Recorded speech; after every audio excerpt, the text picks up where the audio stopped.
So buy another round and try to shut us down about an hour ago, but we still in this bitch. We still in this bitch.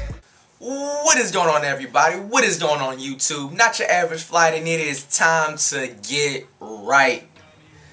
Coming at you guys with a My Team 700K pack opening. You know, a lot of people claim that they had the biggest pack opening in 2K14.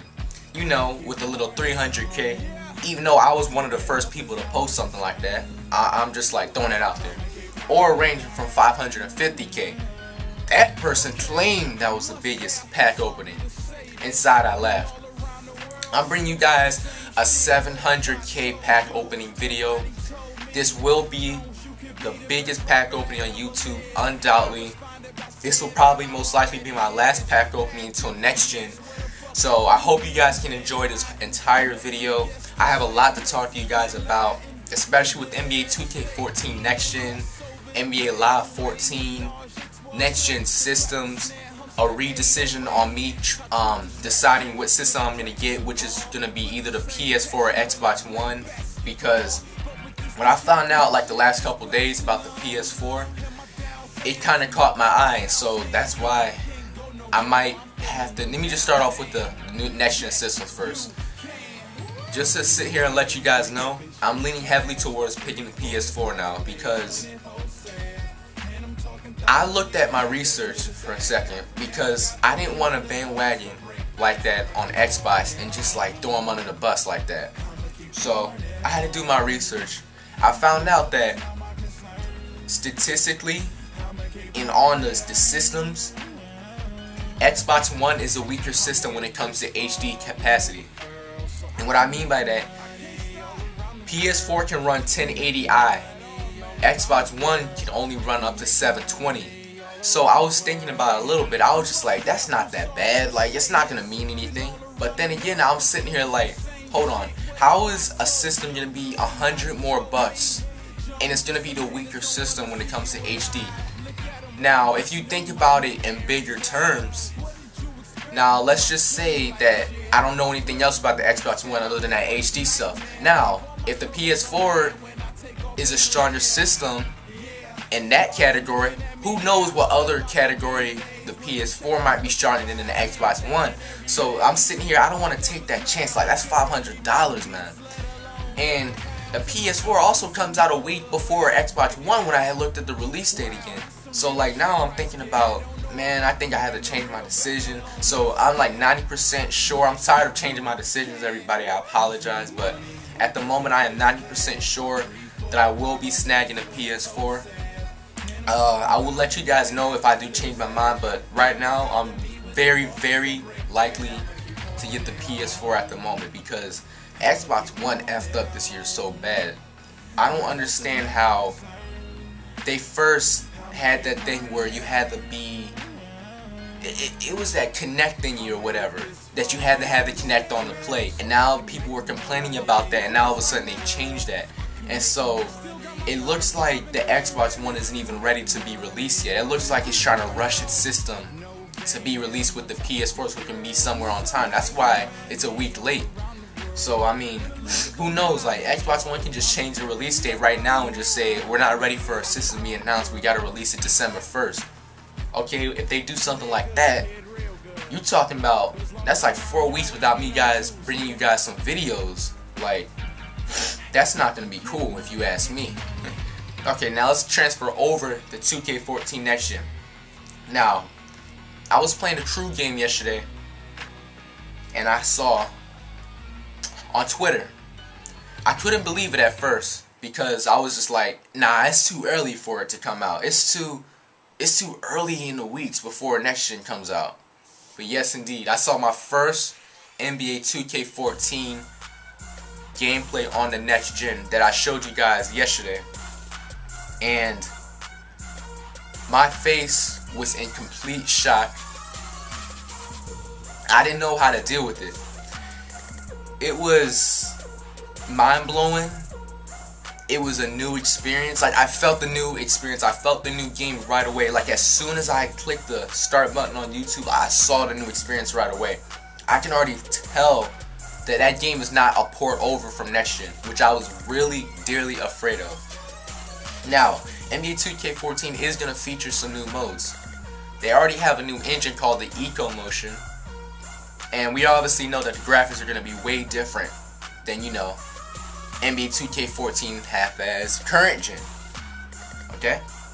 Now, when I'm reading here in this article in Operation Sports, they're saying that the game will feature obviously much more improved graphics, additional details like leg tattoos, new celebrations, hairstyles, and facial hair. This can't be. After 5 to 8 years of doing my player, or just 2K alone, where you were allowed to create your player, you're allowed to have different hairstyles now? I can't believe it. Like, are they finally understanding that they really needed new hairstyles? Like, I'm ecstatic about them having new hairstyles, but why did it take them this long to realize that they need to put new hairstyles in? They need to put new tattoos in, new facial structures. That's another thing I heard. I heard, now don't quote me on this, so far, but what I've been reading, that you're going to be able to scan your face in NBA 2K14. Now, if you guys know that I'm wrong, please comment below, because I don't want to carry this information and keep telling people the wrong stuff. That's what I've been hearing. Now, if 2K does have a thing where you can scan your face similar to that EA game face, you can just, even though I'm trusting Live and I have faith in Live, like, you can just throw Live out the back. Because you think about it, 2K already with this improved gameplay, they always have a smooth simulation basketball game. Sometimes. If you just think about it, the game is going to be off the charts. Because not only you're going to have your own face in it, you're going to actually think that's you playing the game. And here's another thing that really caught my eye. They have supposedly a new mode, and they revamped the whole mob career, where they had 40 cutscenes, 40 plus cutscenes actually. They had new animations, new press conference talks and everything. That's just little stuff. But what I saw on the blacktop, it's not blacktop anymore, it's called Park.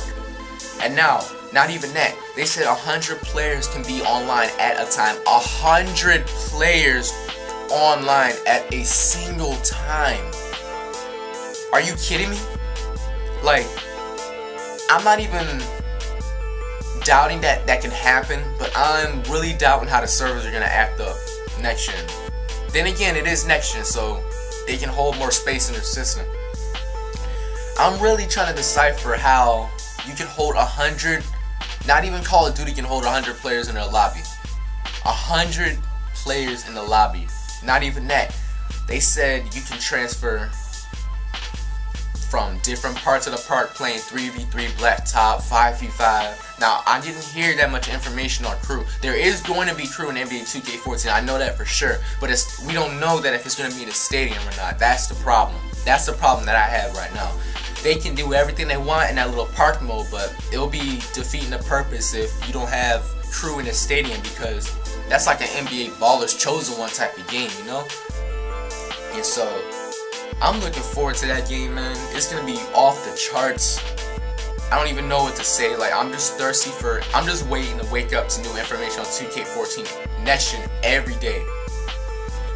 And they said little imperfections of dirt on the backboard tells you all you need to know about the attention to detail.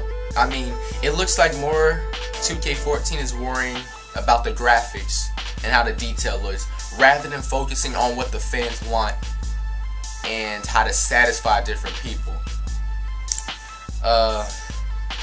Like I said, man, it's just, I gotta see the game first. I just can't look at these because 2K already lied current gen about everything. They let people down trying to say that there was going to be crew, which was a blacktop. That's not a crew, that's a blacktop. A lot of them got lied to at that team up event. I felt bad for it. I actually thought it was funny though. What else? It's just a plethora of things 2K has lied about the past 2 months. So my trust level with 2K is like down here, so I have to see the game like I said. Now let's go over to NBA Live 14. NBA Live 14 is featuring new dribbling moves. It looks like they had revamped the whole stages of dribbling. Now what I'm reading right here from Polygon.com, it's saying that there will be 3 different stages of dribble moves that will be available on NBA Live 14. The first level consists of a fundamental ball handling, crossover, behind the back, and hesitation moves. Next, players can chain together these moves and start shifting their own momentum in an effort to get defenders out of position and create some space. The idea is to do this with some rhythm, not to flick the right stick randomly. Now, one thing that I like about this, because 2K hasn't been able to catch this yet, I feel like when I'm doing crossovers on 2K14, I'll have control over my right analog stick. I feel like I have to get the crossover I want, I have to do all of that. That's not what you're supposed to do. Now, it looks like Live made it so whatever direction you do the analog stick, it activates it right away, not in a late delayed motion. So it looks like you're going to have full control over the handles you do. Anything that involves you losing the ball or involves you crossing over somebody is going to be 100% you doing it. That's one thing I'm really excited about. Like I said, I'm really having faith in NBA Live 14. They can't let me down, man, because there's a lot of haters for NBA Live 14. I am not one of them. You will expect me to be uploading some NBA Live 14. I haven't played that game since Live 10, so expect me to be uploading that. I'm excited about the game. I'm excited about both games, actually, 2K14 and Live 14. As of Call of Duty Ghost, I have to see, because I'm not really a Call of Duty type of person, so that's just like a maybe game. And then another maybe game is Madden 25, because I don't want to just buy Madden, because every year it's just different graphics, same game, different graphics, same game. They failed to fix the blocking in the game. They failed to fix the little cheesy money plays, especially the one that they had this year on current gen, which was a 2-yard pass. And then when it was like 3rd down and 5, they were able to freaking, you know, do an actual play for once. And then the kickoff, oh my gosh, don't even get me started with it. You're going to get a guaranteed 40-yard kick return if you just take it down the sideline and Madden 25. So like I said, Madden 25 is an iffy. Call of Duty Ghost is an iffy. But you will be expecting me to get Live 14 and NBA 2K14 for sure. And I'm going to try and get that game early. I'm going to bust my tail to try and get that early. I'm going to talk to all the connects I know. Because if I get that game early, just know it is over. And it looks like this pack opening is about to come to an end, as I pull Kevin Garnett in this gold historic. And 2K14 actually limited the amount of legends you can pull in my team this year, like to the extreme. Like, I have really not been able to pull any legends at all. We're coming down to the last 60k of our pack opening. I'm going to pull Mark Price again like I already had earlier in the video. And honestly, 2K14, my team this year, not 2K13, 2K14, my team this year, to me is a failure, because they still have big flaws that they fail to fix, they fail to look at, fail to care about, and it's sad. Coming out to our last pack opening, we're going to end up pulling Brook Lopez. And that will bring it into this pack opening video, you guys. Thank you so much, everybody, for watching this live face cam. Hope the information and details that I had presented to you guys helped you guys out. And I am out for today. Not your average flight.